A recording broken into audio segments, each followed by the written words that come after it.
말씀을 제목은 예수님도 헌금에 관심이 많으셨다.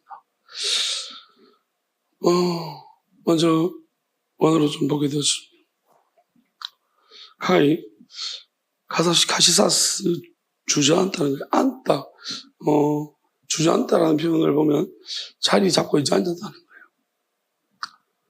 예수님이 앉았다, 앉는다 이런 표현을 하실 때는 우리가 이제 용례적으로 찾아보면 상징하는 바는 심판하실 때 앉았습니다. 하나님 우편에 앉으시고 심판하신다는 의미죠.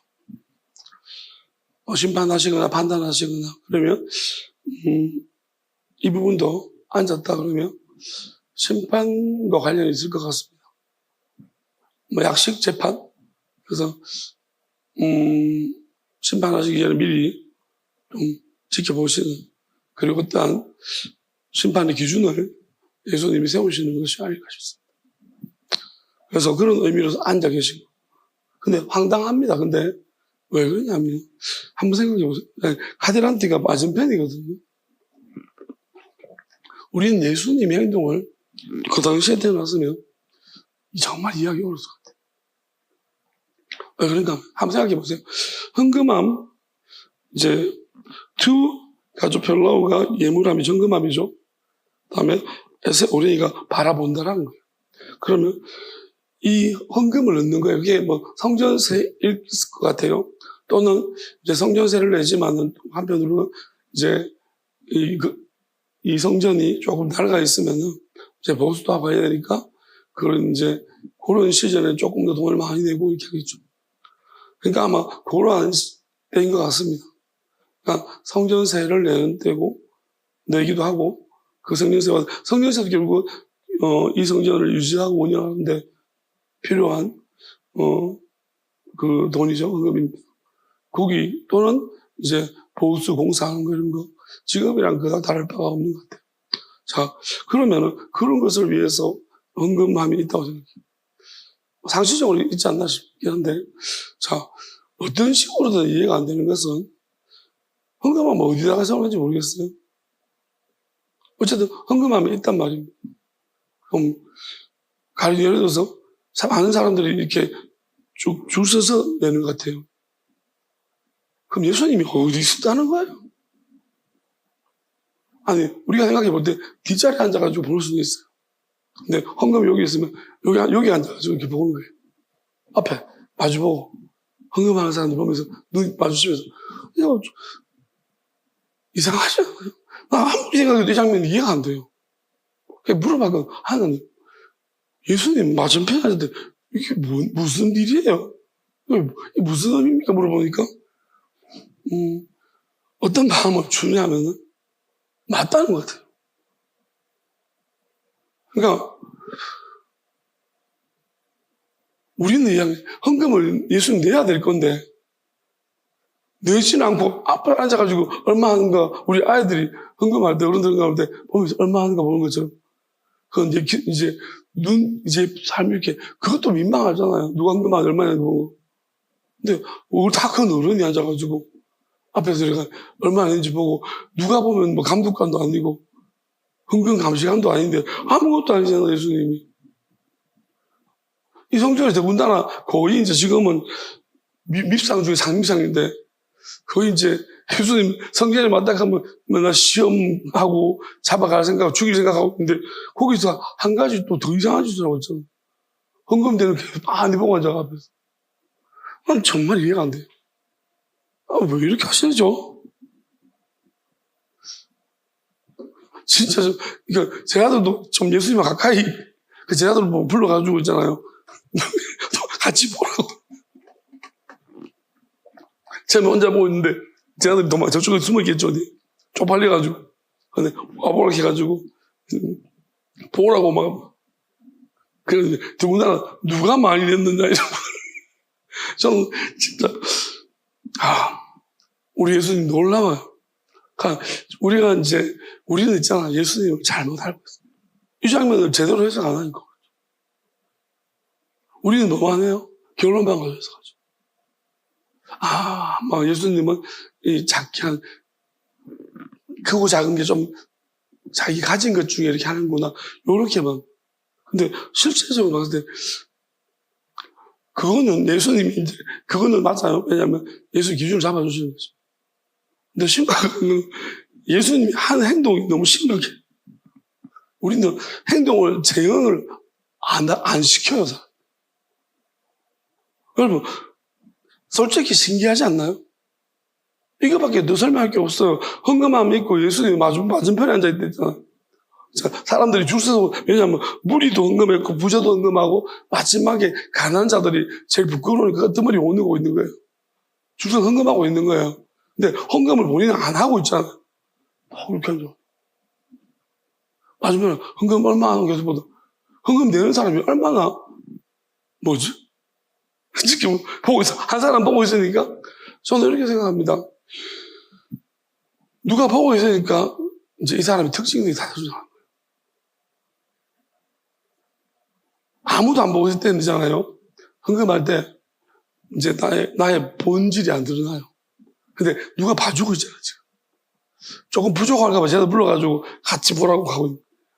꽤 많은 사람들이 보고 있어요. 헌금 누가 하는 거. 그럼 우리가 생각해봐요. 누가 나를 지켜보고 있어. 그럴 때 나의 행동. 누가 아무도 안 지켜봐요. 나의 행동. 똑같은 사람도 있고 다른 사람도 있을 거예요. 근데 누가 볼 때 나의 행동, 안 볼 때 나의 행동. 어떤 경우는 안 볼 때 나의 행동이 그 사람 진실, 본질을 드러내주기도 하고, 어떤 경우는 어떤 부류의 사람들은 누가 볼 때 나의 행동이 나의 실체를 드러내줍니다. 사람이 많을 때 여러분의 모습, 예배드릴 때 모습, 사람이 아무도 없을 때 여러분의 예배드릴 모습, 사람이 굉장히 많나요? 그러면 여러분 찬양할 때 어떨까요? 거의 그 싱크로나이즈 선수처럼 이렇게 그러지 않겠습니까? 그런 모습으로 예배하고 그러지 않겠습니까? 사람이 없으면요 계속 저자겠죠. 왜? 아무도 안 보잖아요. 사람이 있건 없건 간에 내가 달라지지 않는다는 것은 이 필시 하나님을 의식하는 것은 맞는 것. 그럼 예수님이 계속 좀 봐주면 누가 제일 힘날까요? 누가 힘이 나죠? 부자들이 힘이 나죠. 왜요? 많이 내니까. 난 봐주고 있으니까. 부자들은 별로 신경은 좋아요. 보고 있으니까. 이제 좀 신경 쓰는 사람이 여기 보면 군중. 저 보면 포스 호 오콜로스 군중이죠. 오콜로스 발레이 군중. 그래서 칼콘 구리 동전이에요. 그러니까 이 사람들은 동전을 내잖아요. 동전을 넣으면 소리가 나는 큰 소리 나는 거예요. 그러니까 이 사람들은 그러니까 지금 왜 이 사람들이 제일 먼저냐? 이 사람들은 정해진 이제 성전세를 내고 있는 거예요. 구리 동전이니까 우리 봤잖아요. 그 세 개를. 그러니까 그걸 넣는 건데 그냥 정해진 걸 많이도 아니고 적게도 아니고 정해진 걸 넣으니까 뗄캉 소리 나잖아요. 그러니까 감추어서 낼 것 같아요. 그러니까 이 사람이 제일 먼저, 이런 사람들이 먼저 나와요. 왜? 부자들은 조금 늦게 나와야 돼. 이런 것들하고 섞여가 잘못하면 내가 돈 많이 했는데 같이 이거 어울려 동전 내는 줄 알까봐. 이 사람들은 또 혹시 모르니까 소리를 안 내도록 조용히 낳잖아요. 동전이 땡기는 소리 나니까, 그죠? 이제 숨겨서 하는데 그런 의미가 들어있어요. 군중들은 잘못이다. 그 부자들은 혹여나 저 물이 동전 넣느라고 내가 섞일까봐 조금 천천히 애들 다 나가면 저 1차 물이 나가고 나면 부자들이 있다가 우리 돈을 많이 넣으니까 그렇죠. 근데 이제 또 뒤에 가난한 것들하고 섞이면 안 되니까 가난한 애들은 뭐냐 너무 부끄러우니까 다 넣고 갈 때까지 기다리는 거예요. 가면은 가난한 사람들이 가서 몰래 그냥 헌금하는 거죠. 그러니까 가난한 사람들은 이제 누가 보는 게 너무 싫겠죠.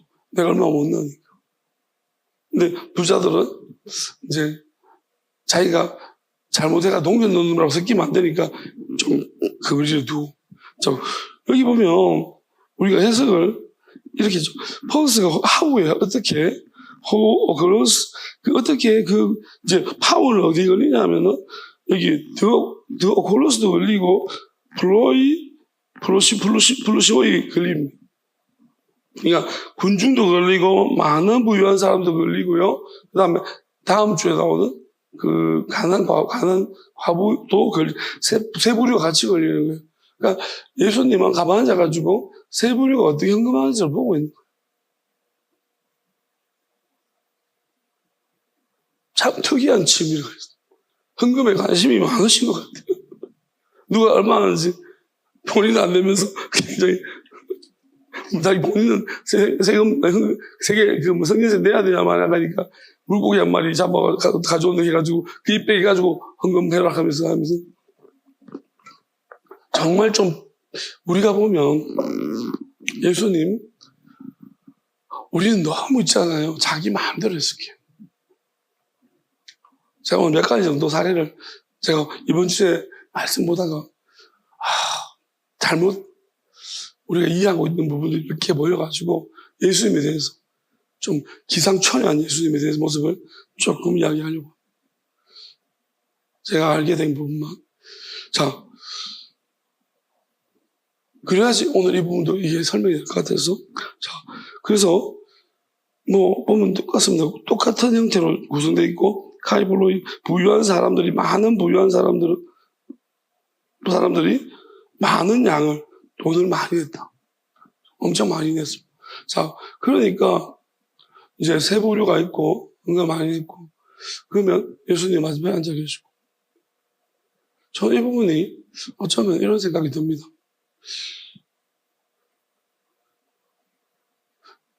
예수님이 그 당시에 성금 내는 법을 계속 지켜보았어요. 그러면 지금 어떨까요? 지금 만약 여러분들이 우리 교회 같으면 여기 딱 앉아가지고 여전히 지켜보고 계실 거라고 생각합니다. 그런 의미에서 일부러 이 장면들을 기록해 놓지 않은 것입니다. 주저앉아가지고. 그러니까 죽치고 앉았다는 거예요. 헌금함 앞에. 예수님 몸이 몇 개, 10개 정도 되면 한 몸은 거기다가 죽치고 앉아 계속 지켜보고 있어요. 사람들은 어떻게 하는지. 그게 주저앉았다는 거예요. 그 자리 잡고 앉아있다는 거예요. 헌금함 앞에. 그러면 계속 매주마다 헌금 보면 좀 재밌을 것 같긴 해요. 왜요? 저 사람은 왜 지난주는 많이 하다가 이번 주 적게 할까? 저 사람은 왜 저번 달하고 11조가 다를까? 라든지. 하여튼 여러 가지 생각을 많이 하실 것 같아요. 이유가 무엇인가? 여러 가지. 만약 그걸 이제 예수님은 이제 하나님 아들이시니까 우리처럼 이렇게 기록하고 갈 필요 없어. 다 하시니까. 이제 데이터 돌려보면 이제 나오겠죠. 왜 그런지 나름 이제 이유가 분석이 될 것이죠. 그리고 이 사람은 하나님을 어떻게 생각하는지. 근데 또 참 희한한 것은 우리가 결과론적으로 보면 예수님이 이렇게 지켜보고 있잖아요. 누가 많이 했니? 저도 묻더니만 또 설명하고 그 다음에 이 말씀의 끄트머리가 뭔지 아세요? 이제 이 헌금을 이런 성전세 때문에 누군가가 이야기를 하잖아요. 야, 이게 그래가지고 이렇게 이 성전이 아름답구나. 막 되게 성전 칭찬을 해요. 그러니까 예수님 뭐라 하냐? 도리에 돈 하나도 남기지 않고 다 부서뜨려 버리겠다. 도대체 이게 무슨 이야기예요? 근데 한 번도 무너뜨리려고 했습니다. 우리 생각해봐요. 예수님이 헌금 관심이 많은 가신 분들이만 또 끄트머리 가서 돌에 돈 하나 남기지 않고 다 무너뜨리려. 이게 말이 되는 소리. 왜 한 사람이 이랬다 저랬다. 이게 진짜 한쪽만 가야지. 아니, 한꺼번에 해야지. 왜 또, 누가 애들이 또 헌금 관심이 많은 줄 알고, 선생님이 하면서 그렇게 하니까 갑자기 돈 하나도 남기지 다 못 드리겠다. 이게 무슨 소리인가, 이게. 예수님 진짜 까다롭죠, 그죠? 제가 돌아볼 것 같아요. 이제, 눈치 까가지고 이제 우리 선생님이 이제 헌금 이렇게 막 따지는 거 보이겠네. 그럼 이 건물, 이렇게 아름답게, 이게 되게 마음에 드는가 보다. 자기 땅, 이제 비에 맞추려고 한마디 했는데 보이겠네. 난데없이 폭탄이 될 겁니다. 그러면은, 왜 많이 냈노, 많이 냈고 안 냈고를 자꾸, 결국 무너지고 없어질 건데.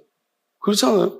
헌금 내는 게 무슨 성에서 돌 하나 돌에 남기고 다 무너뜨리는데, 무너지는 것을 바로 보수하고 무너질 것을 바로 고치냐는 거예요. 바로 헌금만 하는 거예요. 그렇지 않습니까? 우리가 이런 이야기 아무도 안 해요. 버젓이 성경 속에 나와 있는 이야기인데. 정말 이해가 안 됩니다. 근데 나는 이제 이해가 됩니다. 왜 그러냐면,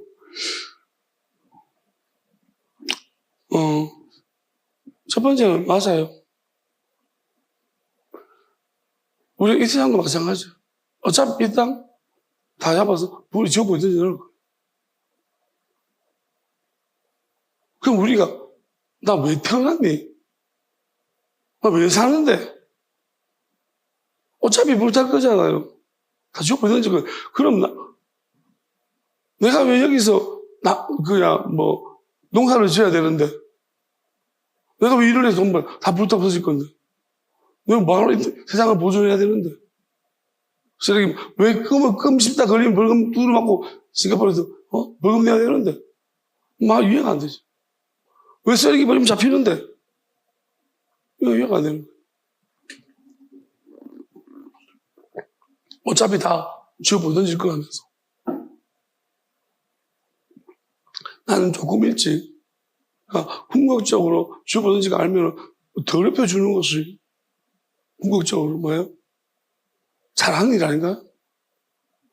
어차피 사람들이 자꾸 세상에 지어보 던질 건데 자꾸 사랑하지 말라고 오만상 더럽게 세상을 맨날 더럽게 만들어가지고 아주 힘들게. 그래야지 사람들이 그게 잘하는 거 아닙니까? 근데 예수님은 이 보면은 궁극적으로 무너질 성전인데 그것도 돌이 하나도 깡그리. 근데 그 성전에 누가 헌금 많이 했는가에 말씀하시면서 근데 평가를 하세요. 누가 많이 했다 평가를 하신다. 이게 문제인 거예요. 그러면 그 평가를 볼 때 예수님 평가가 좀 다른데 군중들과 부자에 대해서는 별로 평가를 하지 않습니다. 사람 대부분 다 이 부자가 제가 부자 은근 많이 냈다라고 분명히 생각할 거예요. 좀 볼 때 이제 이 구리동전은 소리가 나지만 고들한테 이거 뭐냐면 우리 이렇게 생각하세요.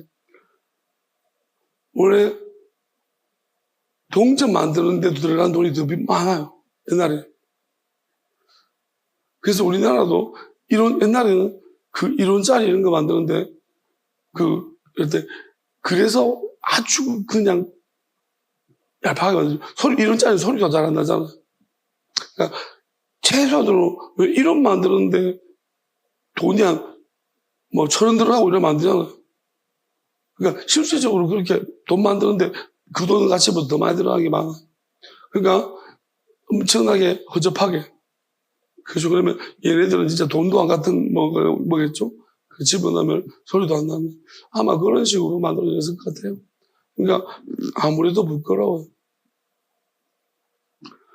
누가 봐도 부자가 많이 냈습니다. 근데 예수님은 이 과부가 많이 냈단 말이죠. 저는 이게 예수님이 그럼 헌금만 완전히 많으냐 그렇지 않습니다. 모든 삶의 전반적인 부분에 대해서 말씀하시는 것 같습니다. 그렇지만 헌금은 표면적으로 잘 드러나는 부분. 그러면 여기서 우리가 좀 생각해 봐야 될 것 같아요. 자, 군중은 그냥 더도 말고 덜도 말고요. 이 사람들이 바뀔까요? 똑같이 그만큼만 낼 거예요. 매번. 내가 하던 대로죠. 안 바뀌어요. 그럼 군중은 꾸준히 그냥 정상적인 헌금을 하면서 무엇을 느낄까요? 하나님께 하는 거 맞나요? 의무를 다한다고 생각하지 않을까요? 나는 그냥 나의 최소한 의무를 다하고 있다고 생각하지 하나님께 드린다는 의식이 그렇게 크게 이 군중들한테 느껴지지 않을 것 같아요. 여러분도 많이 해보셨잖아요. 그죠? 우리가 훈련받을 때도 우리가 항상 학교 애들 딱 중간쯤에 끼어다니라든지 어디든지 간에 중간에 많은 사람들이 왔다 갔다 하는 데로 가는 의미를 잘 몰라요. 학교의 의미를 잘 모르고 좀. 그럼 학교의 의미를 가장 잘 느끼는 애들 완전 꼴통이나 앞에 있는 1등들. 얘네들은 학교에 의미가 있어요. 왜요? 학교를 생각하면 지금의 나를 있게 해준 중간 애들은 우르르 갔다 못 가기 때문에 학교가 아무 의미가 없어요. 그냥 볼 때처럼 왔다 갔다 했기 때문에. 저도 그 중간에 있던 한 부류를 와서 학교가 별로 의미가 없는데요. 근데 지금 저희 학교에 제 초등학교 애들 보면 동문 만들고 자꾸 회장하고 있는 애들 보면 학교 좀 이상해요. 저 꼴등 이상한 학교에서 맨날 누르맞던 애들, 그런 애들이 지금 엄청 활발하게 활동하고 있어. 걔들 학교가 의미 있나 봐. 내가 우리 학교 다닐 때 도시락 까먹으러 오면서 아무것도 안 하고 그냥 놀기만 놀고 두들기 맞고 맨날 소리치는데 이런 애들이 어떻게 이렇게 그 학교에 대해서 이렇게 그런지 모르겠어요. 좀 이해가 안 되지. 아무튼 그렇습니다. 그러니까 그런 차원에 보면 우리나라도 딱 그냥 중간 딱 이제 소시민이라고 합니다. 그 정도의 계층의 사람들은 자기 의무만 다 하면 그 욕먹을 짓 안 하고 욕하기도 싫고 그냥 할 일만 하면 된다는 것이 군중의 태도가 아닌가 싶고. 부자는 어떻게 했습니까? 부자도 일단 내가 많이 하는데 노블리스 오블리제 필요 없어요. 알아줘야 돼요. 내가 많이 하는 걸 누가 알아주긴 해야 돼. 네. 그럼 많이 하기 싫거든. 많이 했을 내한테 내가 많이 한다고 뭐가 달라져요? 그러니까 왜 그러냐면은 부자는요, 남들이 볼 때 이게 엄청 크지만 자기는 그닥 그게 별로 그렇게 한 뭉텅이 잡아서 저생각하는 거예요. 그러니까 군중들이 하는 거랑 부자가 하는 거랑 자기가 데미지는 비슷해요. 리스크가 없다는 거죠. 그럼 이 부자는 리스크 없이 많이 하는데, 근데 자기가 볼 때 많이 하잖아요. 리스크는 없지만. 내가 어떻게 해서 번 돈인데 그래도. 그럼 나는 많이 하기 싫어. 나도 한 달은 내고 싶거든. 뭐야 그거.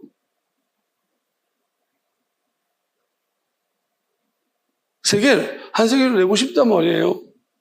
나도 그방 하고 싶단 말이에요. 근데 내가 왜 많이 하겠어요? 선생님이 계셔야 됩니다. 선생님이 계셔서 우리 교회가 돌아가고 있어요. 힘이 됩니다. 전사님이 와서 맨날 고맙습니다. 인사해 줄까지 대전이 류인들 와가지고 고맙습니다. 선생님이 오셔가지고 이러시니까 우리가 든든합니다. 그러면서 이 모든 성도들이 힘이 된다고 이야기합니다. 그렇게 할까? 아니요. 그 당시는 안 그럴 것 같아요. 충분히 그래요. 어느 시대나 마찬가지입니다. 심지어 우리나라 보세요. 이름 없이 기부했는데도 이름 없는 기부 전사가 나오죠. 자기가 못할 거 아니에요. 저 이름 없는 나. 아니, 엄청나게 이름 없이 해도 해준다니까요. 왜? 해줘야지 그분이 이름 없이 계속 할 거니까요. 왜? 이름 없는 거 안 해주면요. 혹시나 내가 전달이 잘못됐나 그러면서 의욕이 떨어질까 봐 받는 입장에서 그렇게 해줘요. 그러니까 보세요. 이런 높여줌과 스스로도 왜냐하면 격차를 둬야 되는 거예요. 혹시나 오해하면 안 돼요. 내가 좀 많은 돈을 넣는데 저기 한 세 개를 넣으라고 아니면 잘못해가지고 뒤에 이제 랩돈 넣으라고 헷갈리면 안 되니까 이제 적당한 거리를 두고 하는 거예요. 보세요. 예수님이 왜 구리동전이라 말씀인지 아세요? 이제 이 군중들은 소리를 듣고 예수님이 알았고 얘들은 뭐냐면 많은 양인 거. 왜? 얘들은 표시를 내고 있어요. 보여주고 있는 거예요, 많은 양. 여러분이 헌금을 많이 하면요, 보통 보면 그래요. 저기 뭐예요? 주부의 헌금 명단 나오고, 또 액수 이런 거, 기부금, 이런 문제들, 예민한 사람들 많이 하는 사람들이. 적게 하시는 분들은요, 그거 막 유심히 안 봐요. 헌금 많이 하면 잘 보게 돼 있어요. 그러니까 결국은 드러나는 것이 목적입니다. 많이 하는 사람들.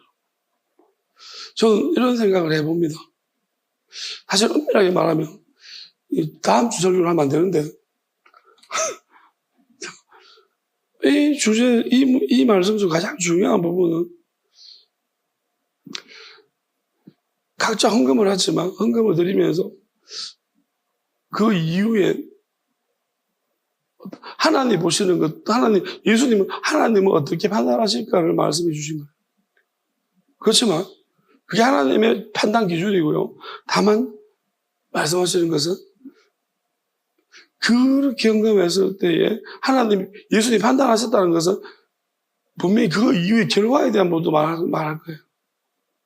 그러면 어떤 결과들이 발생할까요? 그리고 예수님은 이 두렙돈 드린 여자의 헌금에 대해서 어떻게 평가하고 있냐면 그는 가난한 중에 자기 생활비 전부를 드렸다고 했습니다. 여기 뭐 만원이라는 말을 썼고 구리동전이라는 말을 애써 쓰고 있는 것은 적당하게 정해진 대로만 됐다는 의미고요. 그 다음에 많다는 것은 자기가 볼 때는 그렇게 많지 않지만 자기 안에서 예수님이 그렇게 말하거든요. 부자는 절대적인 액수는 많아요. 그렇지만 자기가 볼 때는 그렇게 많지 않아요. 그런데도 불구하고 남들이 볼 때 많은 거예요. 많이 기여한 거예요. 근데 과부는 두렙돈, 저건 진짜 아무 도움이 안 돼요. 실제적으로 도움이 안 돼요. 그런데 예수님은 이 여자가 제일 많이 냈다고 말했어요. 왜 그러냐면 전부를 경험했기 때문에. 전부. 전부를 경험했는데 이 전부가 여러분 전부 경험하는 게 어려워요. 자, 한 세계시 되는 사람은 전부를 경험할 수 있겠습니까? 평생 사는 이 사람들은 전부를 못 경험해요. 부자는요 더 힘들어요. 부자는 전부를 내려면 내가 전부를 드린다는 개념을 이해하려면 부자가 천국에 들어가기 어렵다고 했어요. 얼마나 어려운지. 낙타가 바닷길 들어가기보다 어렵다고 했습니다. 부자가 전부를 경험하겠냐. 어쩌면 우리가 어떻게 생각하면 두렙돈 과부는 쉬워요. 왜 두렙돈이죠? 생활비 전부. 우리 그렇게 생각하잖아. 그래도 생활비 전부 아니냐고. 부자는 생활비 전부가 아니고 전 재산 얻는 게 어려워요. 부자가 어려워요. 두렙돈 과부는 왜냐하면 이 여자는요, 저지금까지 됐으면 생활비 전부가 한 번도 없었던 적이 꽤 많았을 거예요. 전부를 많이. 근데 이거 전부를 이제 불가피한 전부는 많았지만 이 전부를 내가 스스로 하나님 앞에 드리면서 내가 이제 메마른 땅이 되는 거. 이제 전부 내가 완전히 없어지는 거. 이거를 경험하는 것은 처음이었어요. 하나님을 드리면서 내 거를 내가 아무것도 이제 없다는 그걸 경험하는 것은 아마 근데 그나마 이 여자는 경험할 수도 있죠. 왜냐하면 전부를 하나님 앞에 전부가 너무 미미하지만 그래서 어떤 경우는 왜 만약에 우리 목적이 나의 전부가 없어지는 것이란다면 이 여자는 축복받은 거예요. 두렙돈밖에 없는 것이. 그렇잖아요? 그리고 두렙돈 내면서 자기 부끄러워하고 있잖아요. 돈이 많은 사람은, 내가 가진 것이 많은 사람은 나의 전부를 없앤다는 것은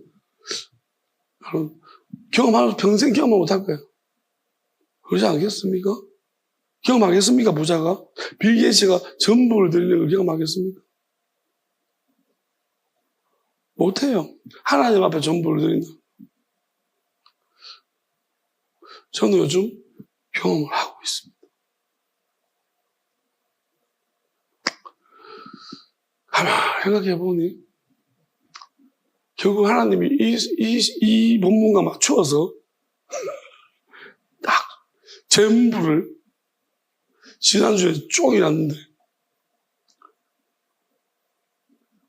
이 본문과 맞추신 것 같다는 생각이 드는 거죠. 그러니까 전부를 드린다. 사실은 막막하단 말이에요. 무슨 그리고 우리가 부자는 있잖아요. 욥은 보세요. 욥이 완전 망했잖아요. 그래도 좀 살아선 사람들은 욥의 친구들 봤자 얘들 꽤 부자들이에요. 그래서 친구 3명이 왔잖아요. 욥이 있잖아요. 보고 어이 나 힘들어 보이지? 그러면 친구들이 얼마 동안 지원을 해줄 거예요. 왜냐하면 이렇게 그래도 이제 망해도 이게 인식하는 데가 시간이 좀 걸리거든요. 그래서 인식하기 전에 저는 돈을 좀 많이 얻어야 돼요. 이제 근데 욥이 이제 가난해서 이게 계속 쭉 갈 거라는 인식이 되면 친구들은 돈을 안 줄 거예요, 이제. 그러니까 친구가 왔는데 이게 뭐지? 망했어요. 근데 인식이 안 되잖아요. 그때 이제 욥이 돈을 좀 달라야 돼요. 야, 돈 좀 얼마 내봐. 그게 인식이 안 되니까요. 도와주는 거예요. 회복될 줄 알고. 근데 이제 딱 보니까 안 되는 거잖아요. 근데 욥은 그렇게 하지 않긴 하는데 부자는 또 얘들이 왔는데 저거들 물을 때 욥아 말만 하고 그러지 않겠죠. 끼워주고 밥같이 먹고 할 거 아닙니까? 근데 욕을 하면서 훈계하면서 밥을 먹고 욥은 밥 먹기 싫고 막 그러겠지만 근데 이 가부는요 진짜 없는 거예요.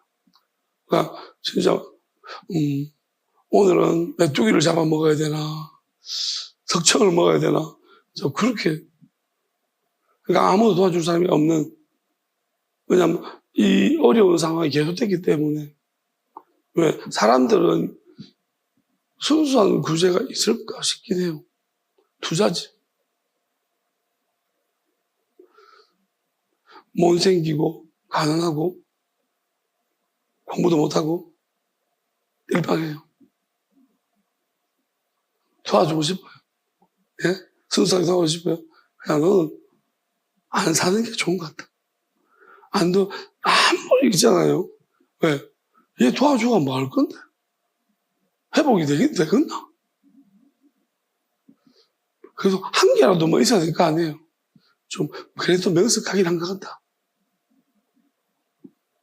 좀 어렵게 자랐잖아. 뭐가 있어. 귀엽긴 하네. 근데 하나도 없어 보세요. 사람이 어렵단 말입니다. 그러니까 이 과부는 지금 하나님께 드리는 것은 굉장히 이 사람은, 이 과부는 하나님께 드리고 뭘 얻었을까요?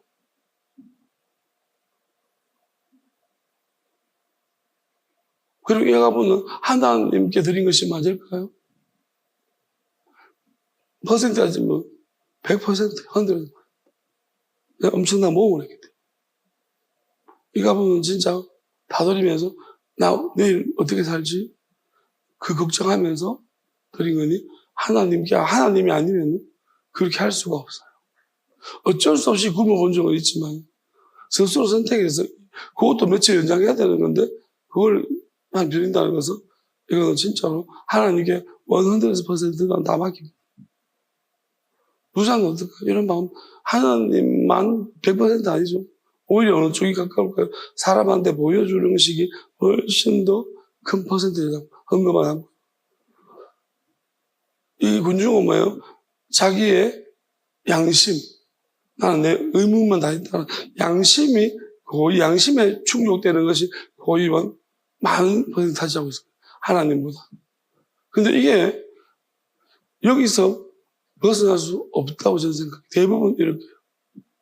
지금 현재 교회 다니신 분들도 자기 헌금을 돌이켜보세요. 여러분, 헌금 하시면서 눈물이 쭈쭈쭈 난 적이 있습니까? 진짜 헌금하면서 하나님 앞에, 하나님 내 진짜 이거 전부예요. 그 감정이 뭔지 아세요? 우리 한 번도 모를 거예요. 왜요? 그런 적이 없을 거니까요. 한 번도 그런 경험, 그러니까 왜 하는데 그러죠, 사람들. 왜 그렇게 하지 마. 근데 그런 경험이 있는 분들은 하지 말라고 안 막을 거예요. 진심으로 한다면. 왜요? 안 가르쳐주지. 왜? 그건 가르쳐도 몰라요. 안 해보면 그게 뭐지?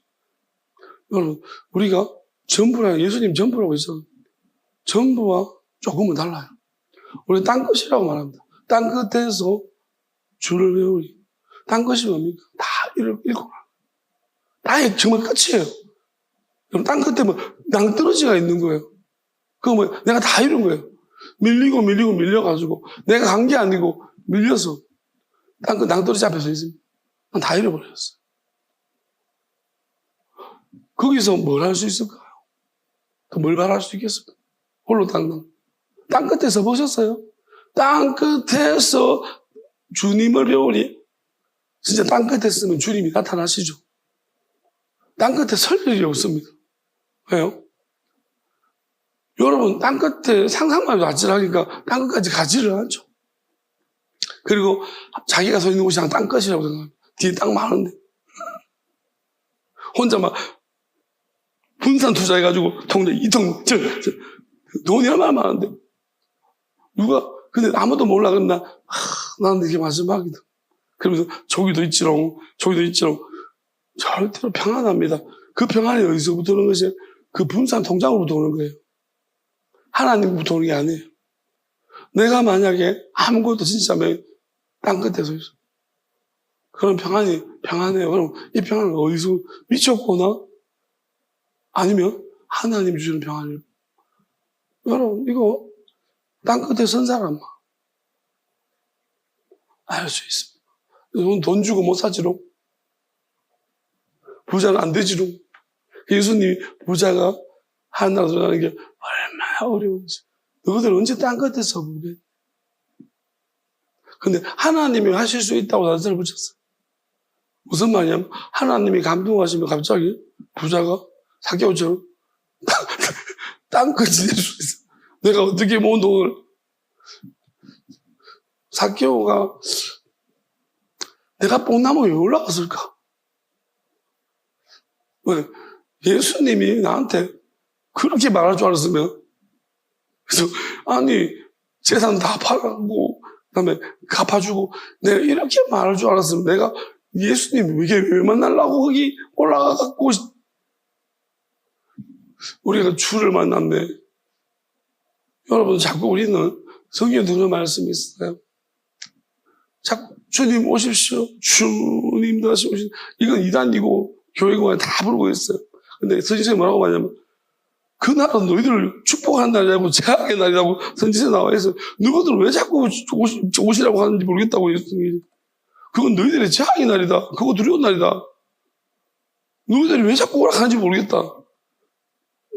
엄청 무서운, 한 번도 본 적이 없는 재앙이 임한다는데 자꾸 이렇게. 진짜 이런 사람 많은 것 같아요. 자신감이 어디서부터 오는 거예요? 주님 다시 오시다가 은혜롭게 부른 자신감이 어디서부터 오는 거냐고요? 주님이 보자고 하시던가요? 도대체 여러분, 이건 똑같은 거예요. 뭐요? 이재명 대통령 오면서 여러분이 재명아! 이건 똑같은 거예요. 앞에 가서 중앙 지나갈 때 재명아! 그거랑 똑같은 거라니까요. 이재명이 알아요, 여러분? 뭐고 저거? 똑같다니까요. 다른 거 아니에요. 자기만 알아요. 텔레비에서 많이 봤는데 모른다 나를. 지만 아는 거지. 성경에서 많이 봤잖아요. 예수님. 성경에서 내가 많이 보면 예수님하고 친합니까? 예수님 음성 한번 들어본 적 있어요? 교회에서는 듣지 말라고 가르쳤잖아요. 들으면 큰일 난다고.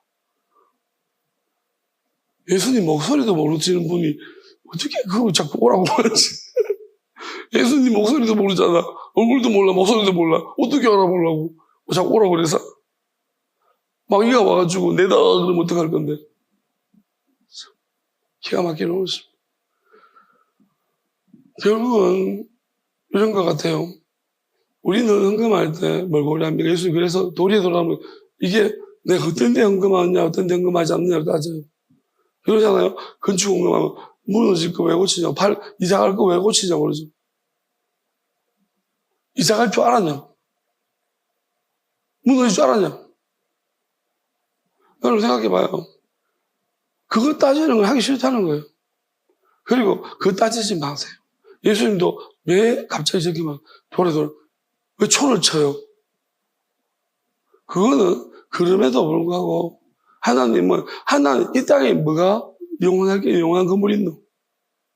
너희들이 이 땅에서 하나님 일을 한다고 하면 사는 것 중에 영원한 하나님 받으신 게 있나? 여러분 성전 진짜 하나님 받았습니까? 다 무너뜨리잖아요. 여러분이 구제한 사람 천국 갈지 안 갈지 알아요? 그럼 나 헛된 겁니까? 그런 생각하지 마. 네가 뭘 한다고 계산하는데. 하나님 받는 것은 그거예요. 네가 하나님한테 한 것은 맞느냐는 거죠.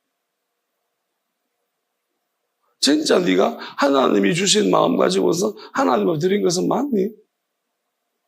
왜? 하나님이 주신 마음은 부부는 아닐 텐데 너는 왜 부부는 맨날 하나님 주신 마음이 그 일정하니 조금만 요만큼 지방울 만하게 하나님 너를 사랑하시는데 그럼 우리 이렇게 해줘.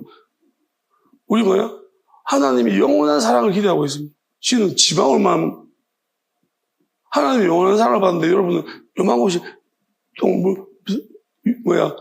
물 뜨듯이 똥똥똥똥 요렇게 받은 사랑 가지고 하는 거 아닙니까? 하나님이 전부를 나의 전부를 사랑하시면 내가 전부를 드리시.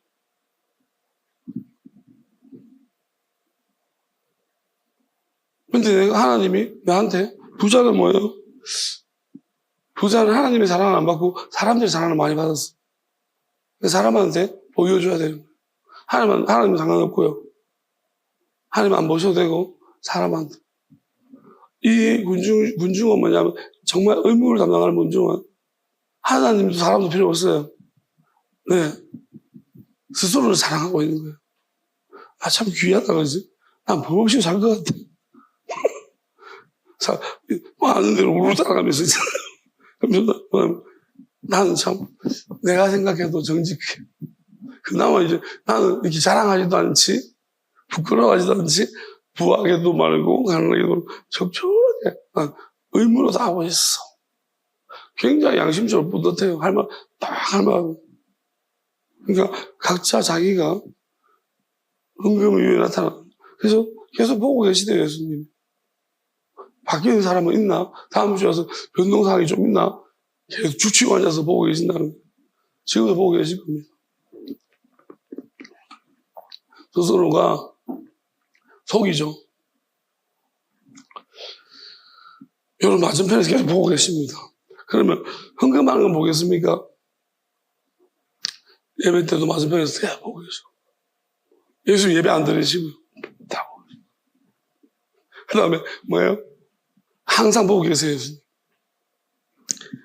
왜냐하면 이제 육으로 계실 때도 이렇게 굳이 시간을 내셔가지고 영으로 오죽하시겠습니까? 우리는 예수님에 대해서 오해하고 있습니다. 저는 이번 주에 또 한 가지 큰 오해를 하고 있습니다. 오늘 그 한 가지 풀렸는데 그 요한복음 8장에 연장 가늠한 여인이 붙잡혔어요. 그때 늘 고민했던 것이 왠지 마음이 변하지 않았어요. 예수님이 땅에 뭘 적었을까? 성전 바닥에. 그 성전에서 예수님 아니거든요. 성전에 여자를 데리고 온 거예요. 현장에 음행하다 잡힌 여자를 데리고 온 거예요. 예수님을 시험하요. 그러면 자, 생각해 보세요. 도대체 난 이게 마음에 이해가 안 되는데 그 여자를 잡아서 끌고 와서 돌로 치려고 막 이렇게 뭐랄까요, 마음의 준비를 단단히 온 사람들인데 갑자기 예수님이 저는 이렇게 설명을 했죠. 한 사람 한 사람 죄를 지었을 것이다. 그러면 이게 성립이 되려면은 여기 있는 애들이 다 양심이 고와야 되는데 양심이 고운 애들이 지금 마음에 돌을 칠 준비하고 집단화되어 있는데 이게 깨트려진다고? 아니거든요. 집단화된 마음들이에요. 그 집단화된 마음은 한 사람 한 사람의 자유를 줬을 때 그 한 사람 자유를 선택하기가 어려워요. 여기서 왜냐? 내 혼자 돌로 안 치고 가면, 안 치면 이건 굉장히 역적이 되는 거예요. 인물이 왜? 이건 율법을 지키는 일이고 돌로 쳐야 되는 일인데 그럼 내 하나 안 치고 슬못이 빠져나가요. 그럼 뒤에서 말해, 이 새끼 뭐야 이거? 집단에서 결정한 일은요, 이 혼자 빠져나가는 엄청난 용기가 필요한 거예요. 아무리 예수님이 했다 해도. 이게 성립이 안 돼요. 그러면 이게 성립이 되려면 저는 그래서 이번 주에 무슨 생각이냐면 처음에 이런 생각이 있었어요. 어떤 생각부터 시작했냐면 성전이네. 그럼 돌이 없는데 돌 주러 가는 사이 예수님 뭐 했나? 왜? 돌로, 율법에는 돌로 치라고 돼 있지 않냐? 너희들이 말했지? 그러면 돌로 쳐라. 이게 돌이 없잖아요. 돌 주러 가는 사이에 예수님 이 여자를 보내줘 버린다? 그 생각을 좀 했다가 아니에요. 죄 없는 자가 돌로 치라고 말했죠. 그러면 예수님이 땅바닥에 뭘 적었을까요? 여러분, 중요한 거예요. 이 집단이 지금 집단적으로 와서 율법대로 돌로 치려고 하는데 이들이 정말로 부끄러워 죽겠는 게 뭔지 알아요? 자기들이 뭐라고 해요? 모세의 율법에는 이러한 돌로 치라고 명하였거니와 그랬습니다. 선생은 어떻게 말했습니까? 근데 예수님이 신명기 22장 22절 딱 적어버려요. 신명기 22장 22절 말씀을 적은 거예요. 그건 뭘까요? 그리고 말한 거예요. 죄 없는 자 돌로 쳐라.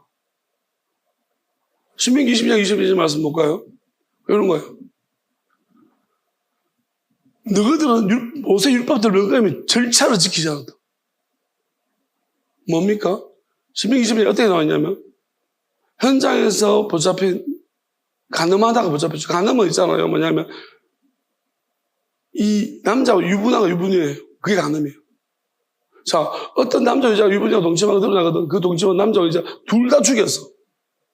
남자 어디 갔니? 왜 여자만 잡아? 이거예요. 너희들이 모세 율법에 근거해서 돌로 쳐서 죽이라고 말했다면은 22장 그대로 입으려 적겠죠. 얘들이 보면서 깜짝 놀라겠죠. 그래서 죄 없는 사람 돌로 쳐.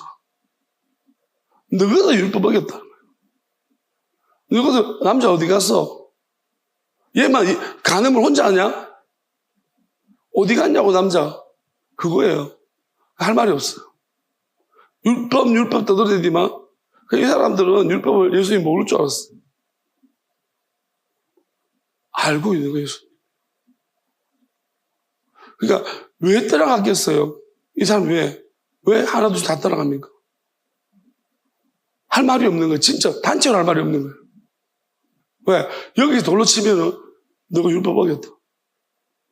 율법 덜먹이는 놈들이 율법 어긴 거잖아. 그래서 저는 이걸 보면서 양심의 가책을 느꼈죠. 그죠? 단체로. 집단이기 때문에 절대로 개별적인 양심의 가책을 느끼기 어려워요. 한번 보세요. 우리 시위하는 데 가서 여러분이 막 그 거센 군인들 앞에서 종이 니 뭐 잘못했지? 여러분 그거 되겠어요? 묻혀요. 너가 몽땅 다 여기 다 집시도 위반이야. 이래야 되는 거예요. 다 잡혀간다. 벌금을 막 하면 다 근무잖아. 전부 다 걸려야 돼요. 그러니까 전부 다 걸려면은 율법 가지고. 그러니까 우리 예수님이, 그러니까 제가 볼 때 예수님이 호락호락한 분이 아니에요. 만만히 봤다가 왜 예수님 자꾸 그리고 이런 줄 알고 있잖아요. 덤벼요. 아주 철저해요. 정말 기가 막힌 것 같아요.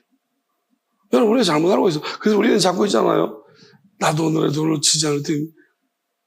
이렇게 보죠. 죄 없는 사람 돈을 치지 않으니까 여기 죄 없는 놈이 어디 있냐, 그지? 여러분, 돈을 치지, 지금 예수님을 시험해가지고 지금 올가매락하는 놈들이 양심이 어디 있습니까? 얘들 양심은 모세율법밖에 없어요. 예수님한테 없어요. 그 의로운 사람 나타나서 한 사람 너는 무슨 죄를 지었으면 너는 시끄럽다 이놈아. 왜? 뭐 내가 부인하면 그만인데 그럴 정도 같으면 그런 양심적인 사람은 여자 끌고 오지도 않았습니다. 예수님이 한 방에 다 조진 거예요. 율법 가지고. 여러분, 율법으로 나몰되는 놈들은 자기보다 그 율법에 더 위에 있는 사람, 더 많이 한 사람만 꾀갱되는 거예요. 어쩔 수 없어요. 그래서, 왜? 자기들이 몇 돌로 치면 어떻게 되죠? 돌로 친 놈들로 나와. 여기서 봐. 니도 돌로 칠 거니까. 왜요? 니도 율법적인 거야. 살인한 놈들이잖아요. 왜? 율법을 어기고 이거 율법도 처리 안 했으니까 이것도 율법 어긴 거니까 니도 돌 맞아봐라. 이건 한번 자기들이 모세율법에 딱 걸린 거예요. 그렇게 또 한 가지 장면은 뭐냐면 예수님이 얼마나 대단한 분이신가. 진짜 저는 그 이제 힘든 신문 잡혀서 죽는 과정 이제 빌라도 앞에서 있잖아요. 저도 빌라도에 대해서 조금 착각했습니다. 왜냐하면 그나마 빌라도 양심 좀 받지만 아주 나쁜 인간 같지는 않지만 그리 좋은 인간도 아닌 것 같습니다. 그냥 명예적인 욕심이 되게 많은 사람, 그리고 자존심이 되게 센 사람 같아요. 왜 그러냐면 그 말씀을 지금 그 말씀에서 이야기하고자 하는 대로 보면은 그래요. 그러니까 여기서 뭐냐면 자 보세요. 여기 보면 빌라도가 이러는데 내가 말하지 않느냐. 나는 너를 자기 엄청 초라하게 높은 사람이야. 나는 로마 사람이야. 로마 총독이 나는 젊고 아주 전도 유망한 인마 그런 사람이야. 그래서 나는 너를 십자가 보고 너희들 줄 알지 못하냐는 말씀. 근데 예수님이잖아요. 한 방 매겨요. 정말 저 이거 보면서 우리는 예수님을 이렇게 생각하죠. 예수님은 결국 빌라도한테 뭔가를 메시지를 주면서 깨닫게 하는 목적도 있어요. 그렇지만 네가 뭘 바라보고 있냐는 거죠. 네가 뭐 그런 줄 아냐? 네 자신 똑바로 바라는 것은 일침을 가해주는 거예요. 이 와중에 곧 십자가 달릴 와중에 지금 왜냐하면 이 부분을 보면 이런 거예요. 예수님께서 봤을 때 우리는 빌라도는 이 말을 딱 머릿속에 완전히 열받는 거예요. 우리는 이게 왜 우리는 그런 권세를 가져본 적이 없어요. 남을 해하고 뭐 이런 권세를. 그러니까 모르죠. 그 감정을 모르죠. 그죠? 근데 빌라도는 딱 열받는 거예요. 그리고 그 당시가 뭐예요? 로마 총독이라면 로마라는 나라가 그러면 유대인들과 관계는 로마 총독이 우위에 서느냐 아니면 헤롯 왕이 우위에 있느냐의 문제인데 이제 헤롯보다 더 심하게 제사장 따위가 지금 그러니까 권력 구도가 있잖아요. 헤롯과 로마 총독 사이의 권력 구도예요. 유대인이 왕이고 로마 총독. 그러니까 총독이 왕과 잘 지내야 돼요. 그러면 살살 달래가지고. 그렇지만 로마잖아요. 일단 나라가 유대는 복속국이고 로마는 위에 있으니까. 로마에서 파견 나왔어. 총독은 그 유대 지방을 다스리는 최고 높은 사람이에요. 그러면 내가 네 위에야 임마. 내 공권이 내가 가지고 있어. 라는 거잖아. 그런데 이 복속국한테 자기가 이용당하거나 지배당하고 있다는 생각을 받으면 열받겠죠. 예수님이 뭐라고 하냐면 위에서 주지 아니하셨더라고요. 나를 회할 권한이 없었어요. 저는 우리는 이 부분을 어떻게 보는지 알아요? 이제까지 하나님이라고 생각하죠. 맞아, 예수님 하나님이라는 의미도 가지고 있고 또 한 가지는 뭐예요? 빌라도야, 네가 나를 왜 지금 죽이려고 하니? 네 누가 시켰니라고 묻는 거예요. 빌라도가 죽이고 싶은 건 아니거든요. 나는 네한테 죽이고 해야 할 것이 있다 했잖아요. 그럼 놔주면 될 거지. 근데 빌라도가 뭐고 놔주면 되지. 네 누가 시켰는데잖아. 빌라도가 생각해 볼 거 아니에요. 열받잖아. 가만히 생각해. 예수님이 열받게 이간질 시킨 거예요. 딱 열받는 이야기예요. 왜? 예수님 말 듣고 맞잖아요. 이 새끼들이 나한테 그러면, 나한테 시킨 거네? 예수님 죽이라고? 그 똥 치우라고? 저거들이 죽이기 싫으니까, 죽이니까 똥 묻을까봐 나한테 똥 치우라고 시킨 거네? 머리 있는 사람도 알아요.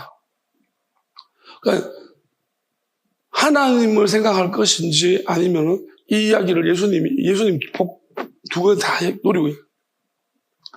위의 권세가, 빌라도는 사람이라고 생각, 네. 자존심 센 사람이니까. 로마이잖아요.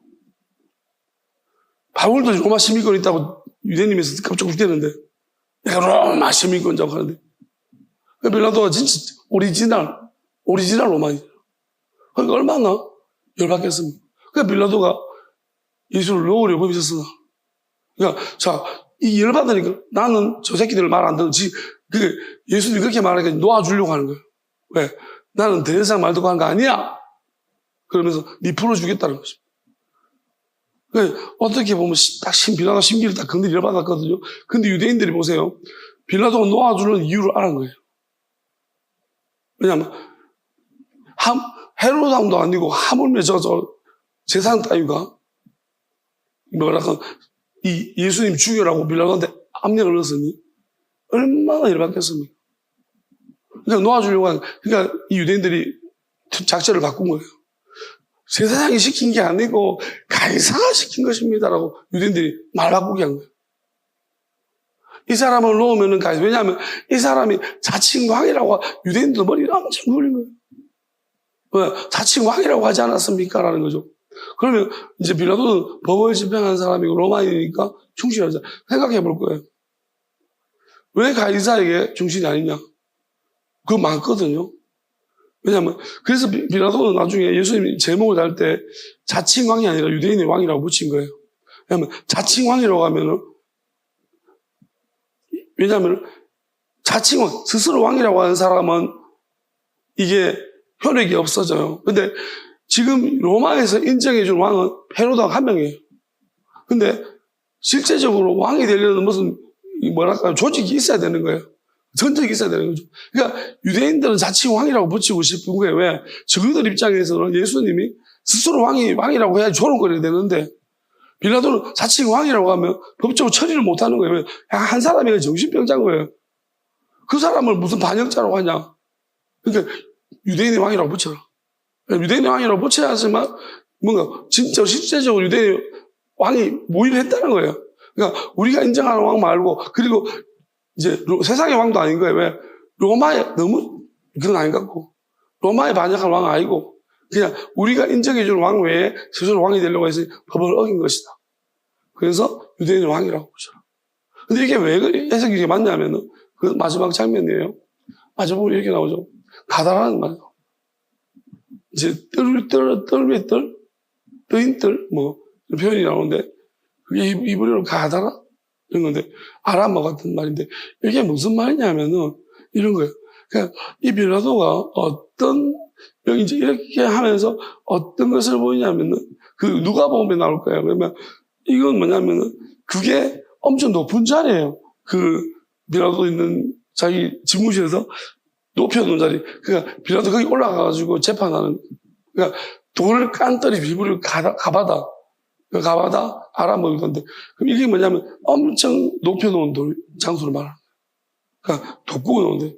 거기 앉아가지고 이제 권위로서 재판하는 곳이. 그러니까 빌라도가 이 말을 듣고 예수를 끌고 나가서 돌을 깐더리에다가. 그러니까 자존심 상하니까 이제 내가 그런 권세가 있다는 걸 보여주고 싶어 한다는 거죠. 그러니까 우리가 이걸 보게 되었으면 우리가 예수님에 대해서 좀 잘못 생각하고 있는 것 같아요. 우리는 예수님은 그러면서 저는 빌립이 거짓말쟁이라고 확신합니다. 왜? 사도행전에 보면은 메시아한테 빌립이 복음을 전하거든요. 그 내용이 틀렸어요. 그 빌립은 어떤 예수님을 모사하는지 보세요. 그리고 빌립이 어떤 사람이었는지 우리가 한 장면, 빌립과 안드레 둘이가 한 통속이에요. 그들이 예수님 믿지 않았던 것 같아요. 왜냐하면은 그 장면이 성경에 나오는 그 빌립과 안드레 둘이 같이 한 편 먹는 장면이 그 장면이 뭐냐면은 딱 빌립의 설교와 똑같은 거예요. 그 네시한테 설명해 주는 것이랑 똑같은 내용들이에요.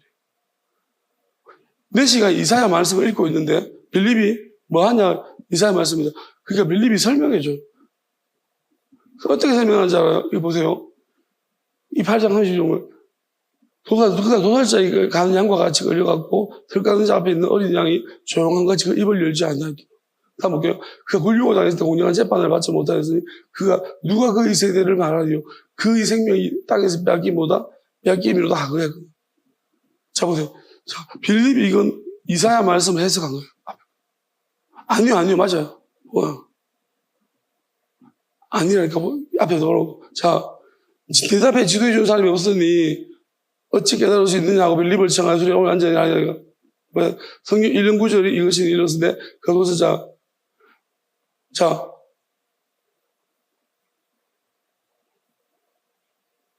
아니, 맞아요.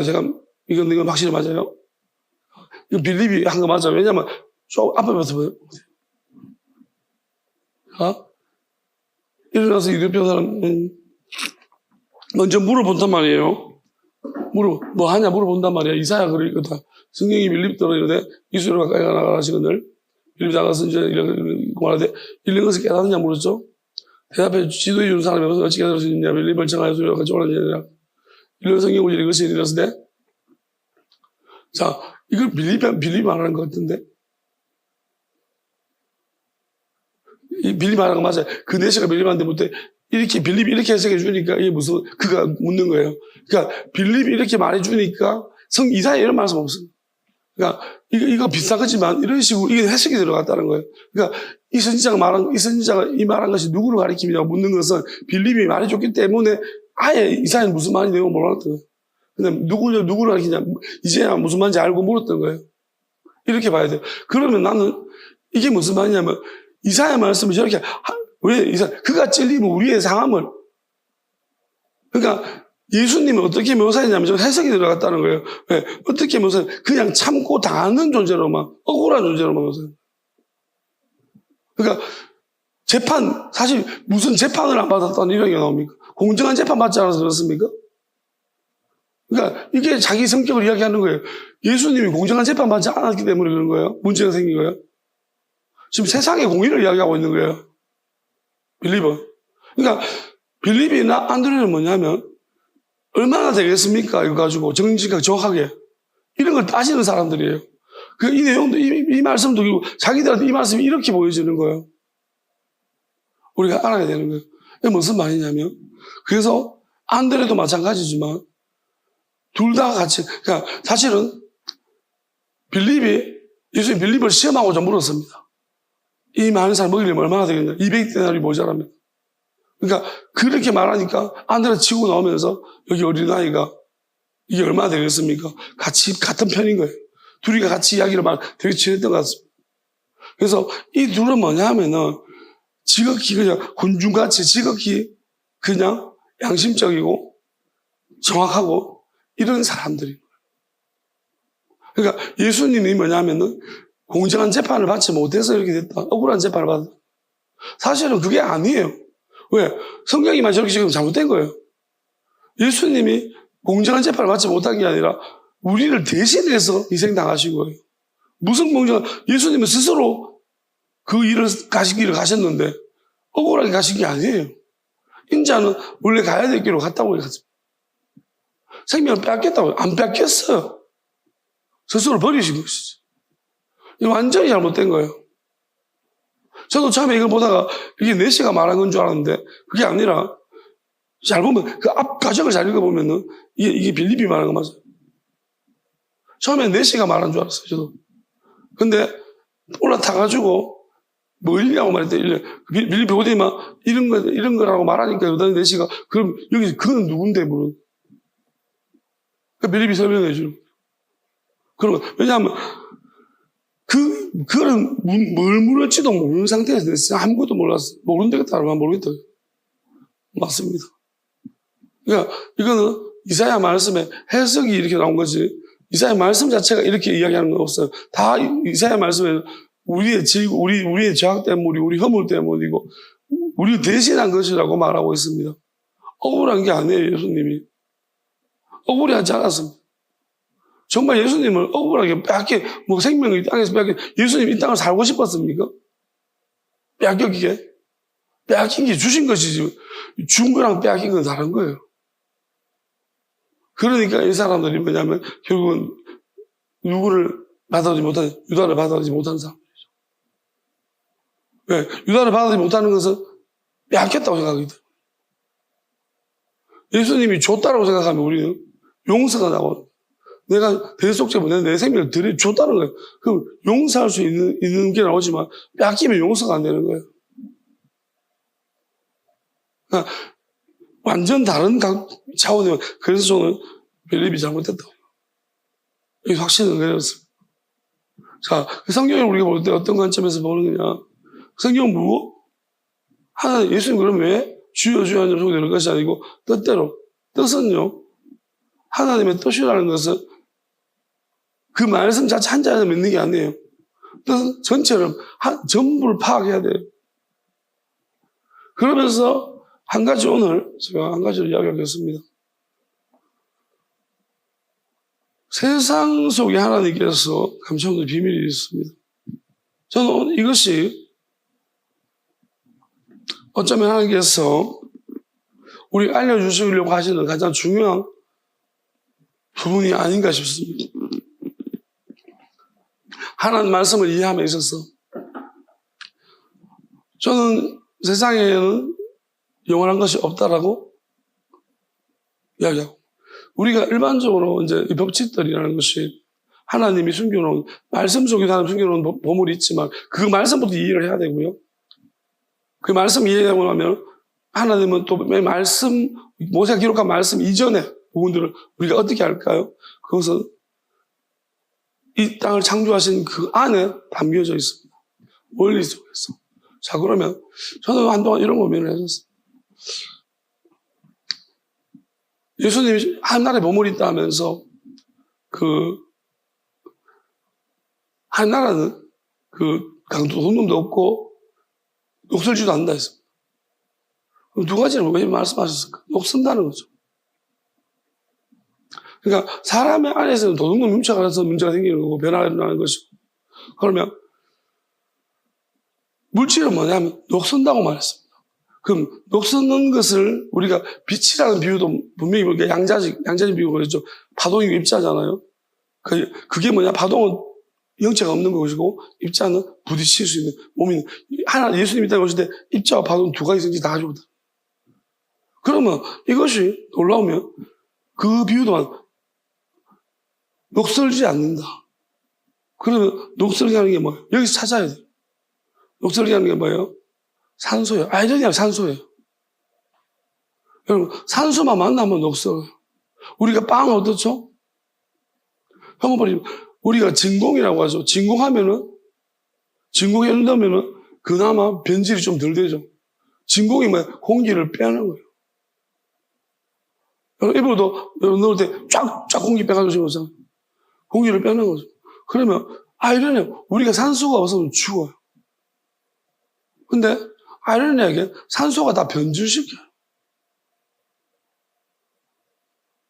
자, 산소가 그래서 산소는 도대체 무슨 역할을 하길래 우리가 산소가 없으면 죽죠? 문제는 산소가 변질을 일으키면서 진짜 양мет을 가지고 산소가 가지고 있는 거예요. 오존이 뭐예요? 우리 피부를 잡고 이렇게 하는 거, 산소를.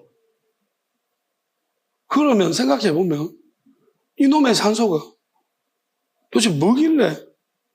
그러면 산소에 대해 생각해보면 이런 생각해봤습니다. 이 산소가 도대체 우리한테, 인간한테 생명에 어떤 영향을 미치나 싶어서 제가 좀 이렇게 찾아봤거든요. 그랬더니만 이 산소가 미치는 것은 뭐냐면은, 그러니까 식물 보세요. 식물은 산소가 필요할까요? 식물은 산소가 필요해요. 처음에 제가 찾아본 것은 산소 없이 살 수 있는 게 있나? 생명체가 있냐라고 찾아보니까, 찾아보니까 뭐가 나오냐면, 산소 없이 살 수 있는 생명체는 거의 없는데, 단세포 생물들이다. 그 혐기성 동물이요. 그게 단세포래요. 그러니까 다세포들은 그리고 산소가 있어도 되고 없어도 되는 것들도 있기 때문에, 바다 심해에 가면, 저도 그 생각이거든요. 바다 저 깊이 들어가 있는 것들은 산소 없이 살지 않나? 그래서 찾아보니까 그렇지 않은가 봐요. 어쨌든 산소가 단세포라 해야지 살 수 있다. 산소 없이 가능하게 돼요. 근데 식물을 봤더니, 우리가 식물은 이산화탄소를 뿜고 산소를 내뱉고 이산화탄소를 마시잖아. 그래서 식물은 우리하고 다르잖아요. 그래서 그럼 식물은 도대체 근데 식물이 산소가 필요하나? 식물이 산소가 필요해요. 이제 밤에. 낮에는 왜 안 필요하냐? 빛 때문에 필요 없다는 거예요. 빛이 오면 광합성하기 때문에 산소가 필요 없고, 그래서 얘들은 산소를 낮에는 뿜어내는 거예요. 밤에는 빛이 없으니까 산소로 살아가는 에너지를. 그러니까 산소는 어디에 관련돼? 에너지에 관련이 있어요. 산소 우리 에너지. 그러니까 에너지를 만들어주고 피부 노화라든지 이런 쪽에 산소가 관여하고. 그러면 산소를 이용하는 것이 뭐가 있는가? 왜 산소가 필요한가를 봤더니 우리가 산소가 사실은 생명의 근원이 아니거든요.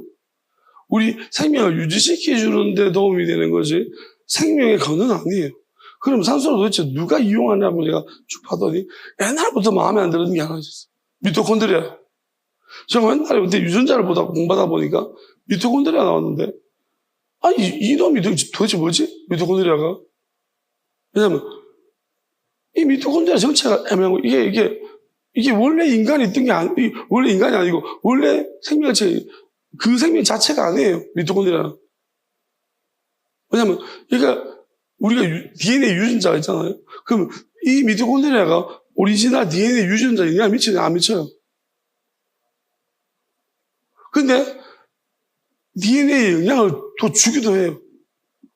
그게 무슨 말이냐면 DNA 안에 있는 것은 아니에요. 속해 있는 건 아니에요. DNA가 결합되어 있지만 영향을 주는데 불구하고 얘는 DNA 안에 있지 않아요. 미토콘드리아. 근데 미토콘드리아는 뭐냐? 얘들이 희한한 짓을 하고. 그걸 보면서, 하나님 말씀하시는 거. 왜? 우리 이해하기 좋게. 미토콘드리아는 20억 년 전에 침투했어. 그러니까 우리 생명체. 미토를 침투한 거예요.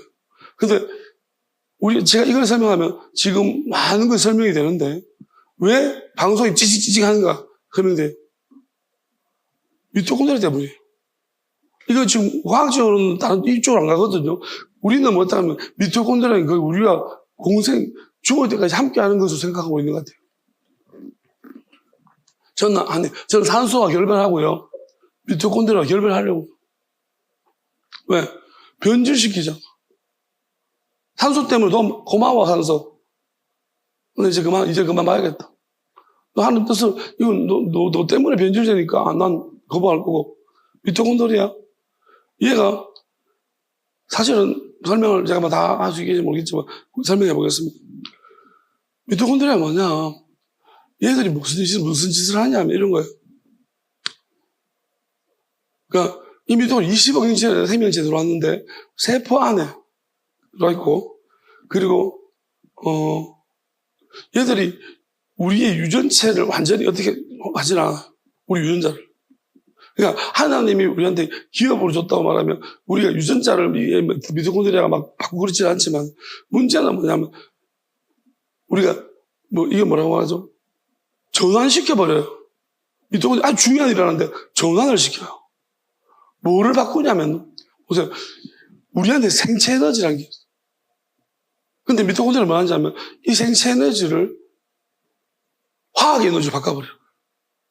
전자. 그리고 ATP를 만든다는 거예요. ATP가 뭐냐면 단백질. 근데 문제는 뭐냐면 에너지를 만들어내요. 그러니까 정말 이게 보면 놀라워요. 무슨 말이냐? 우리가 생체 에너지라는 것은 그 뭐죠? 우리가 가지고 있는 동물이 가지고 있는 생체 에너지잖아. 근데 우리한테 전자가 있다니까. 생각해봐요. 전자가 뭐예요? 죽은 것들한테 있는 것들. 전자, 우리는 핵 안에, 우리는 DNA가 이거 핵이 있잖아. 그럼 전자는 뭐냐면은 이 물질에 있는 것들이에요. 근데 이 미토콘드리아는 물질에 있는 전자를 우리 몸에 자살 붙어가 20억이 들어와가지고 다 붙어가지고 뭐 하고 있냐면 이게 우리를 전자인간으로 우리 몸에 전기가 흘러요. 왜냐면 딱한 마찰 있죠. 마찰 실초죠. 미토콘드리아 때문에. 왜냐하면 우리의 행체 에너지를 전기 에너지로 바꿔주는 거예요. 우리가 전기를 자기로 바꾸잖아요. 자석으로 바꾸기도 하잖아요. 자기 에너지를 전환시키는데 미토콘드리아가 전기 에너지 바꿔버려요. 그럼 전기 에너지를 이제 미토콘드리아 발전소 같은 거예요. 왜냐면 우리한테 에너지가 흘러가면 이 미토콘드리아 전기 에너지 바꿔주면 전기 에너지를 가지고서 단백질을 하면서 또 열 에너지로 바꿔주는 거예요. 우리는 에너지를 만들어주는 거예요. 미토콘드리아. 그러면 우리가 살아가는데, 보세요. 자, 그래서 지금 인공지능이 나오고, 인체 결합이 원숭이하고, 모든 동물들이 미토콘드리아 다 관여하고 있어. 그러면, 원숭이가 왜 인공팔을 잘라가지고 집어넣었더니 전기로 해가지고, 왜? 미토콘드리아가 그 중간 역할을 하니까. 완전히 만약 미토콘드리아만 없으면 인간은 생체 에너지와 전기 에너지가 완전히 다른 거예요. 근데 미토콘드리아 들어와서 이 생체 에너지를 전기 에너지로 바꿔주는, 그러니까 죽은 하나님이 왜 우리 보고 나는 산자의 하나님이지 죽은 하나님이 아니라고 하는지. 살아있는 것은 생명체인데 우리가 죽은 것들이 있는 전자나 이런 것들이 우리 안에 역할을 하고 있는 거예요. 전기 에너지, 죽은 에너지를 하고만, 그 결국은 뭐냐면, 우리를 생존에 도와주지만, 결국은 우리를 죽여가고 있는 거예요. 미토콘드리아 원래 죽은 데 있어야 되니까. 전기 같은 거. 인간이 전기입니까? 아니잖아. 그러니까, 우리가, 이거 뭐, 결국 이것 때문에, 바꿔주는 것 때문에 에너지를 우리가 쓰고 있고, 돌리고 있는 거예요. 그래서, 저는 이제 기도하면서 말씀이 생각났습니다. 나의 힘이 되신 야훼야요. 내가 하나님을 사랑. 우리 힘은 어디서부터 오는 것이냐? 그러니까 거부를 하라는. 하나님이 의지하지만 우리가 내면적으로 알아봐야 돼. 우리가 바깥 사람만 의지할 게 아니고 우리 안에. 그럼 예수님이 너희는 나를 따르면 자기를 부인하고 십자가를 지라. 그 물과 성령을 거듭나라 하신 것이 무슨 말입니까? 이런 말이에요. 본질적으로 이건 지금 제가 비유로 설명하고 있는 거예요. 미토콘드리아 문제가 아니에요. 그 안에 마귀가 우리 하나님이 설명해 주고 있는 거예요. 그럼 마지막에 번개치도 하듯이 하고 그 다음에 결국 나무나 동물이나 인간이나 말씀하면서 다 공중된 거예요. 다 전기가 있어요. 그러면 저는 이렇게 생각합니다. 그럼 하나님 이렇게 말하죠. 모세가 나무에 불을 태웠는데 불이 안 탄다고 했습니다. 성경에 그런 이야기 많습니다. 하나님이 불을 내릴 때 그 불은 어떤 사람 타지 않는다고 했어요. 그러니까 하나님 하늘에서 많이 떨어지면 번개치듯 떨어졌다 했습니다. 그 예수님이 종말에 일어나니 번개라고 했습니다. 자, 그러면 제가 뭘 찾아봤냐면 번개를 찾아봤어요. 그럼 번개는 뭐냐? 번개를 맞으면 다 부서져요.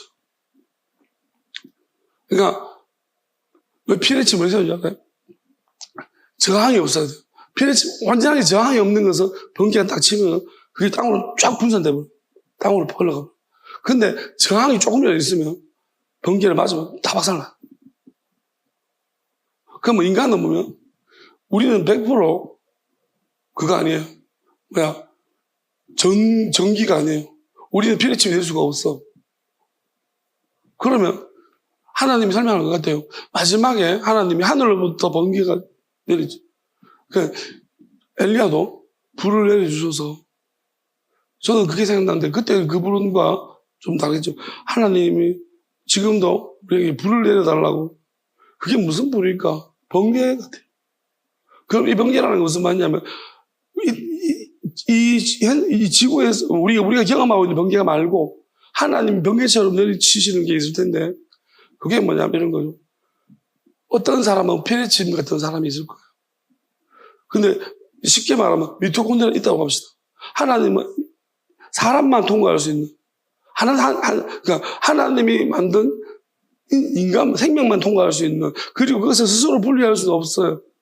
모든 생명체들은 이미 미토콘드리아는 완전 결합, 20억 년이 들어와서 결합돼서 이게 내가 미토콘드리아인지 미토콘드리아가 내 일부가 돼버렸기 때문에 이걸 생물학자가 분리할 생각이 없어요. 그래서 저는 하나님만 분리시켜더라고, 상징적으로. 왜? 나는 하나님이 주신 것만 가지고 싶지. 그리고 산소도 나는 호흡하고 싶지. 시편 150편 뭐예요? 호흡이 있는 자마다 하나님을 찬양할 줄로 됐습니다.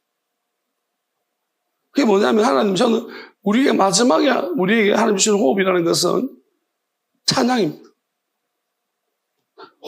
우리가 숨쉬는 이 호흡을 찬양으로 대체하는 것 같아요. 그리고 새 노래로 찬양할지어다. 다음에 새 방언을 주시겠다고 했습니다. 이게 새로운 창조의 하나님이 새 방언, 새 노래, 새 말씀, 새 교회, 이제 이런 것들이 하나님 새로운 창조를 하시겠다는 건데, 그 창조를 하시겠다는 것은 미토콘드리아 문제가 돼. 쉽게 설명하는 거예요. 어떻게 우리 미토콘드리아 잘라요? 근데 그렇지만 죽었다가, 다시 말하자면은 우리 안에 죽은 자의 존재하는 방식처럼 우리 안에 존재하고 있으면 안 돼. 그래서 죽어가는 거예요. 그러니까 우리한테 에너지를 주고 우리한테 어떻게 보면은 이 땅을 살 수 있도록 에너지 전환시켜주는 이걸 스스로 자창, 근데 도움이 되는지 내가 되는지는 모르겠어요. 근데 우리가 이걸 이상은 존재적인 이유는 마귀도 마찬가지예요. 우리가 들어왔는데 우리가 마귀가 없으면 우리가 제가 그랬죠. 마귀는 우리 이 땅을 살 도와줘요. 근데 우리가 영원한 생명을 가지려고 하면 마귀는 우리를 엄청나게 괴롭혀요. 예수님이 그랬잖아요. 세상에 너희를 미워하면. 왜? 세상에 안 살겠다고 하니까. 우리가 영원한 것을 추구하면 마귀는 우리를 미워한다고. 그리고 이 땅에 살기로 작정한 사람을 미워한다. 너희를 미워하는 것이 아니라 나를 미워한다고 했어요. 그러니까 그 차원에서 보면 결국 우리는 하나님은 죽은 자의 하나님이 아니라는 의미가 우리 안에 하나님은 생명을 불어넣으셨는데 이 살아있는 방식과 죽은 방식이 교차하고 마귀가 우리 안에 있고 우리는 또 하나님의 영원함이 있고 예수를 믿는 사람들은 두 가지 교차 방식이 같이 전환이 되고 있어요. 하나는 죽여야 돼요. 그래서 시작점을 해결하지 못한 것이 바로 이 문제가 있어요. 선악과의 문제가 아니에요. 선악과 이전이에요. 그러니까 우리가 선악과를 먹었기 때문에 문제는 뭐냐면 이 말씀까지 죽어가는 거예요. 말씀까지 왔다 갔다 하더니만 그러니까 우리 육체라는 것은 이미 죽음을 가고 있었어요. 그래서 하나님 영생수로 만들어 놓은 거예요. 먹어야지만 자꾸 생명이 오래가는 거예요. 그러니까 영생수를 먹어봤던 아담부터는 그 후손도 세손들은 오래 살았어요. 근데 그걸 접하지 않은 사람의 딸들을 보면서 그들과 하나 될 때 그들은 이미 죽은 것들에 의해서 작동되고 있는 그걸 만나면은 결국 미토콘드리아는 희한한 게 뭐냐면은 여자 DNA에 있는 미토콘드리아는 얘들만 유전돼요. 남자 미토콘드리아는 유전이 안 돼요. 여자들 무서워요. 남자가 죽여버려요. 미토콘드리아. 왜냐하면 그럼으로써 어떤 걸 방지하냐면은 돌연변이를 막는데요. 남자들은 먼 데서 와가지고 이제 헤엄쳐 가가지고 자상하니까 여자 미토콘드리아는 이제 남자 있잖아. 정자가 막 멀리서 와가지고 힘들어가지고 이제 이러다 보면 돌연변이가 생긴다. 그래가지고 이제 남자 있는 미토콘드리아가 정자를 다 죽여버린대. 그러면 그러니까 어떻게 보면은 예수님이 여자 유전으로 났다는 것이 저는 이렇게 생각하는데 이거는 차후의 문제 다음에 합시다. 이게 관련이 있어요. 저는 이제 이게 제가 표현력에 지금 처음 하는 표현이라서 표현이 조금 부족합니다. 그렇지만 머리에서 기도할 때는 이게 완전히 이해가 되더라고요. 자, 결론만 말합시다. 나는 그렇습니다. 거부할 거예요. 다 하나면 지금 여기 여러분 만약에 원하시면 따라하십시오. 예수님, 우리 육체 안에 오래전부터 미토콘드리아 같은 존재가 들어붙어서 우리가 하나님께 받아야 될 유업들을 받지 못하게 만들고 생명이 영원한 생명으로 바뀌는 것을 방해하며 죽은 생명체 방식으로서 우리 육체를 더럽히고 있습니다. 이 악한 이 땅에 살게 하고 이 땅에 죽게 만들려고 하는 이 더러운 우리 육체 가운데 있는 이 미토콘드리아 같은 존재를 잘라주시고 산소가 우리의 생존에 필요하지만 우리는 이 땅을 살 사람들이 아니라 영원한 생명을 영원한 삶을 살 사람들입니다. 그래서 변질시키고 바꾸는 산소 같은 그런 존재들을 다 우리 안에서 우리 호흡에서 우리 코에 다 빼주시고 우리 모든 몸에 다 뽑아주시고 우리 영에서 모든 것을 제거시켜 주셔서 우리가 세상이 주는 힘이 아니라 오직 크고 비밀한 뜻을 알게 하신 하나님께로부터 나오는 그 힘으로써 그 영으로서 우리가 살 수 있도록 세상을 버리게 해주시고 마귀가 주는 모든 것들을 다 버리게 하셨어. 우리로 오직 그 비밀한 뜻을 알게 하시고 깨닫게 하시며 저절로 역사하시는 동시에 역사하시며 하나님 백성의 찬양을 기쁘게 받으시겠다고 했던 야스리엘 민족의 찬양주에 거하시는 하나님이 나의 호흡이고 영원한 호흡이고 예수님이 우리를 기도하는 것이 그 기도가 우리 이 땅을 살아가는 생명의 호흡인 줄 믿습니다. 이제 새 방언으로, 새 노래로, 새 말씀으로, 새롭게 준 야스리의 이름으로 저절로 알게 하시고 깨닫게 하시며 행하게 하시며 하나 되게 하시며 속이지 못하게 하시며 유일하며 동시적인 그 비밀한 뜻 안에 있는 시작과 끝이 되게 하신 하나님으로 호련히 우리를 데려가셔서 그 안에서 다시 나게 하시며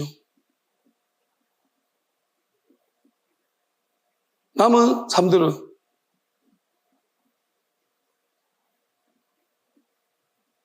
우리 자기를 위한 것이 아니라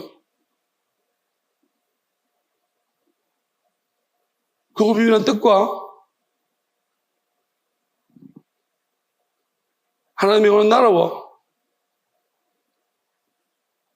이 세상 끝날 때까지 한 영혼 잃어버리지 않겠다는 그 영원한 약속으로부터 주시는 영과 진리로 살아가게 하신 것인 줄 믿습니다. 영원한 지혜를 주셔서 그 지혜로서 모든 악을 분리시키시고 우리로 약속하신 영원히 약속하신 새로운 피조물이 신인류가 되게 하실 줄 믿습니다. 할렐루야. 우리의 영원하신 예수 그리스도 예수님 영원하신 이름 의지해서 기도합니다. 아멘.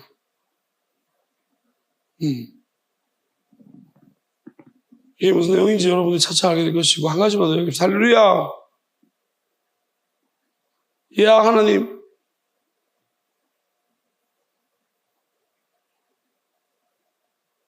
번개처럼 하늘로부터 이미 한번 내리치신 적이 있는 이제 다시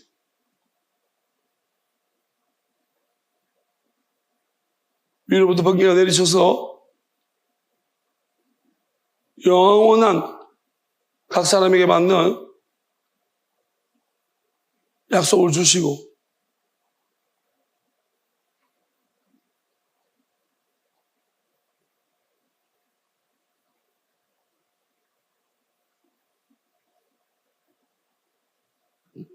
온 땅에 스며들어서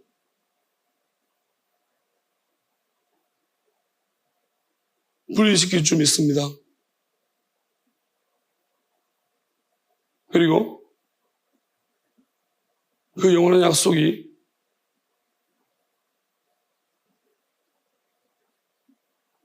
드러나게 하시고 받은 자들에게는 생각과 마음과 육체 속에 영원한 평안이 임하며 서로가 하나인 것을 알게 하시고 오직 나눌 수 없는 유일한 영으로서 서로 영원토록 하나 되게 하시는